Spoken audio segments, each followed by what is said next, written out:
Príjemný dobrý deň, vážení občania, vypočujte si oznámy Mestského rozhlasu. Detské opatrovateľské centrum Stonožka na Jesenského ulici v Seredi príjme deti od 2 rokov do celodennej, poldennej a občasnej starostlivosti.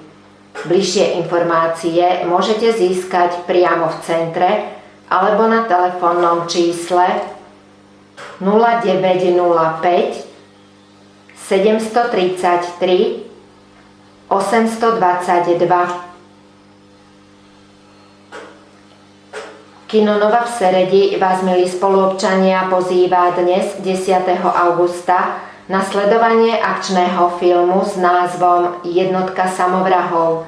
Začiatok predstavenia je o 19:30. Športový klub futbalu pozýva všetkých svojich priaznívcov v sobotu 13. augusta na futbalový štadión v Hornom Čepeni, kde odohrá majstrovský futbalový zápas medzi mužstvami Sereď B a Malá Mača.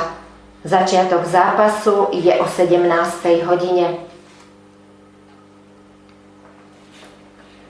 Oznamujeme priaznivcom futbalu, že v majstrovskom zápase 2. ligy Západ sa stretnú ŠKF Sereď, FK Dukla Banská Bystrica v nedeľu 14. augusta o 17. hodine na štadióne ŠKF Sereď.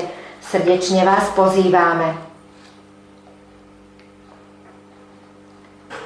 Mestská polícia oznamuje občanom, že dnes sa na námestí Slobody pri 101 drogérie našli kľúče od osobného motorového vozidla značky BMW.